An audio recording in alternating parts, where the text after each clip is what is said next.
वृंदावन जाकर कोई भी पागल हो सकता है, दीवाना हो सकता है। साधारण नहीं है वो पूरी ब्रजभूमि किसी को भी पागल कर सकती है। वहां ठाकुर जी रहते हैं।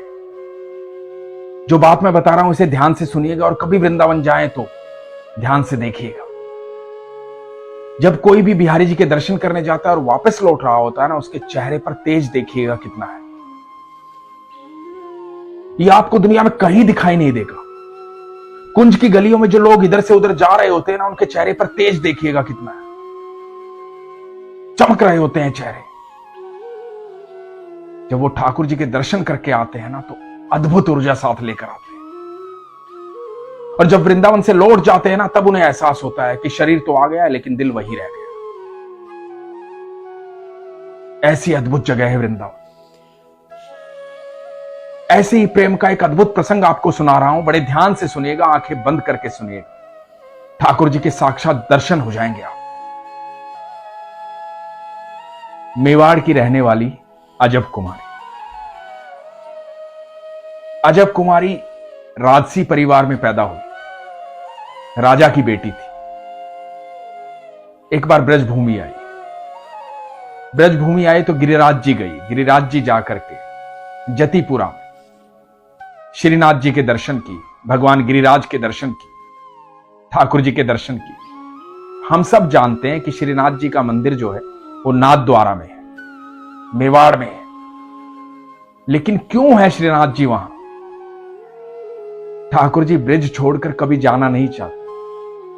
ठाकुर जी हमेशा ब्रिज में रहना चाहते।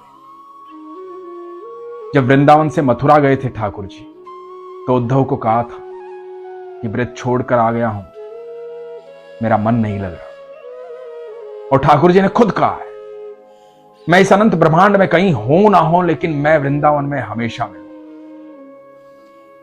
जब भी मुझसे मिलने आओगे मैं वहां हमेशा मिलूं। तो अजब कुमारी मेवाड़ से ब्रिज आई, श्रीनाथ जी के दर्शन किए। श्रीनाथ जी का मंदिर उन दिनों गिरिराज पर्वत पर होता था, जतिपुरा में। जब दर्शन किए तो बस देखती रह गई, दीवानी हो गई। प्रेम हो गया ठाकुर जी से। कोई भी पागल हो जाता है ठाकुर जी को देखकर। अजब कुमारी पागल हो गई। इतनी बावली हो गई कि सुबह से लेकर रात तक बस ठाकुर जी को निहारती रहती। मंगल आरती से संध्या आरती तक वहीं बैठी रहती, देखती रहती थी ठाकुर जी को। उसके बाद उसे वापस जाना पड़ा मेवाड़। मेवाड़ जाकर के बीमार हो गई। जैसे जैसे ब्रिज की भूमि से मेवाड़ की तरफ बढ़ रही थी, उसकी तबीयत खराब हो रही थी। वो विरह बढ़ रहा था, वो वेदना बढ़ रही थी। वो जो प्रेम ठाकुर जी से हो गया था, वो अब पीड़ा दे रहा था। इतनी पीड़ा दे रहा था कि मेवाड़ जाकर के बीमार पड़ गई। राजा की बेटी थी, बड़े बड़े वैद्य आए, लेकिन बीमारी किसी को नहीं पता। तबीयत खराब हो गई, कमजोर पड़ रही है। ठाकुर जी को ध्यान कर रही है, याद कर रही है। कोई इलाज नहीं। प्रेम का कोई इलाज होता है भला? इस अनंत ब्रह्मांड में बस हर चीज का इलाज है, प्रेम का कोई इलाज नहीं। और प्रेम भी ठाकुर जी से, तो उसका कोई इलाज नहीं। पिता परेशान। तो अजब कुमारी अपने पिता को कहती है कि मैं बस एक ही तरीके से ठीक हो सकती हूं, कि मेरे ठाकुर जी मुझे दर्शन दे दे, मैं ठाकुर जी से मिल लूं। मुझे श्रीनाथ जी से मिलना है, तभी मैं स्वस्थ होंगी। मुझे वहीं रहना है। तो अजब कुमारी के पिताजी ने कहा कि बेटा, तुम कुछ दिन के लिए वहां चली जाओ, पर हमेशा के लिए तो तुम्हें वहां नहीं छोड़ सकते। तुम एक राजकुमारी हो, तुम्हारा विवाह करना है, गृहस्थ जीवन संभालना है। हमेशा के लिए तुम्हें वहां नहीं छोड़ सकता, कुछ दिन के लिए चली जाओ। अजब कुमारी बड़ी प्रसन्न हुई। चलो कुछ दिन के लिए सही, ठाकुर जी से मिलने का मौका तो मिलेगा। और अजब कुमारी मेवाड़ से वापस आई ठाकुर जी से मिलने। ठाकुर जी के मंदिर में गई। वही आदत, वही प्यार। सुबह मंगल आरती से संध्या आरती तक बस वहीं रहना। देखती गोस्वामी जी को, गोसाई जी को और लोगों को जो ठाकुर जी के मंदिर में सेवा करते, श्रीनाथ जी की सेवा करते, मन में आता कि कितने सौभाग्यशाली लोग हैं ये, हमेशा मेरे ठाकुर के पास रहते हैं, उनकी सेवा करते हैं। मुझे भी ऐसा सौभाग्य प्राप्त हो जाए तो आनंद आ जाए। गोसाई जी के पास गई, बोली गोसाई जी मुझे भी ठाकुर जी की सेवा करनी है, मुझे भी मेरे ठाकुर के साथ रहना है, यहीं रहना है, मुझे सेवा करनी है। गोसाई जी ने कहा कि बेटा यहां तो सब पुरुष सेवा करते हैं, तुम तो देखती हो ठाकुर जी की सेवा सिर्फ पुरुष करते हैं, लेकिन तुम्हारे मन में ये भाव है तो तुम सेवा कर सकती हो, गायन की, भजन की, कीर्तन की, जो भी तुम्हारे मन में भाव आता है। यही मंदिर के प्रांगण में बैठ के तुम भजन कीर्तन कर सकती हो, इस तरह की कोई भी सेवा तुम कर सकती हो। अजब कुमारी ने सोचा कि मैं क्या सेवा करूं। मन में आया कि ठीक है, यहां तरह तरह के भक्त आते हैं, सब मेरे ठाकुर से मिलने आते हैं, सब बातें करने आते हैं, और मैं तो एक राजकुमारी हूं। राजघरानों में एक खेल खेला जाता था, चौसर। चौसर में बड़ी प्रांगत थी अजब कुमारी, तो सोचे कि ठाकुर के साथ खेलती। कोई खेलता नहीं है मेरे ठाकुर के साथ, मैं खेलती हूं मेरे ठाकुर के साथ। और वहीं मंदिर के प्रांगण में चौसर लगाती, पासे फेंकती और ठाकुर के साथ खेलती। बड़ी प्रांगत थी अजब कुमारी चौसर में, इतनी प्रांगत थी कि कोई उसे हरा नहीं सकता था। अब जब खेलती थी तो अपना पासा फेंकती और ठाकुर जी की तरफ से खुद ठाकुर जी का पासा भी फेंकती थी। और जब अंतिम चाल चलनी होती, जहां अजब कुमारी जीतने वाली होती, वहां जानबूझ करके हार जाती और ठाकुर जी को जितवा देती। अपने ठाकुर को कैसे हरा देती, हमेशा जितवा देती। और धीरे धीरे क्या होने लगा कि जैसे वो ठाकुर जी को जितवाती तो ठाकुर जी की दंतावली दिखती, ठाकुर जी के दांत दिखने शुरू हो जाते, चेहरे पर मुस्कुराहट आ जाती, ठाकुर जी खुश दिखाई देते। बहुत सारे लोग इस बात को देखते थे कि ठाकुर जी खुश हैं, दंतावली दिखाई देती है, प्रसन्न दिखाई देते हैं जब जीतते हैं। अजब कुमारी ठाकुर जी की मुस्कुराहट देखकर बड़ी प्रसन्न होती, उनकी दंतावली देख करके बड़ी प्रसन्न होती, आनंद आता। रोज खेलती, रोज अंतिम चाल ऐसी चलती कि ठाकुर जी हारने वाले होते और उसके बाद ठाकुर जी को जितवा देते। अब उनके पिता का बुलावा आ गया कि बहुत दिन हो गए, वापस मेवाड़ आ जाओ। तो अजब कुमारी ने कहा कि ठीक है, सैनिकों को कहा कि ठीक है चलूंगी, बस एक खेल और खेलने दो मेरे ठाकुर के साथ। और आज अजब कुमारी ने चौसर बिछाई, ठाकुर जी को बड़े गौर से देखा। फिर जाना था अजब कुमारी को, आखिरी खेल था ये। चौसर बिछाकर पासे फेंकने शुरू की, एक बार अपने पासे, फिर ठाकुर जी की तरफ से पासे।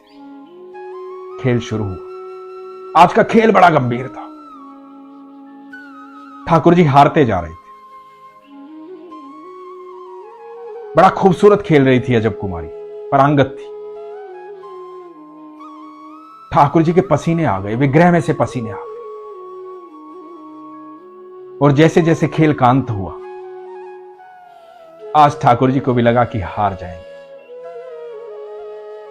ठाकुर जी के चेहरे पर मुस्कुराहट नहीं थी, लेकिन जैसे ही वो अंतिम चाल आई, अजब कुमारी ने पासे पलट दिए और ऐसी चाल चली ठाकुर जी की तरफ से कि खुद हार गई। मन से और दिल से तो वो हार ही गई थी, और चौसर में भी हार रही थी। वो ठाकुर से कभी जीतना नहीं चाहती थी, अद्भुत प्रेम करती थी। और जैसे ही ठाकुर जी विजयी हुए, चौसर में जीते, तो इतने प्रसन्न हुए, इतने प्रसन्न हुए कि विग्रह से ठाकुर जी प्रकट हो गए।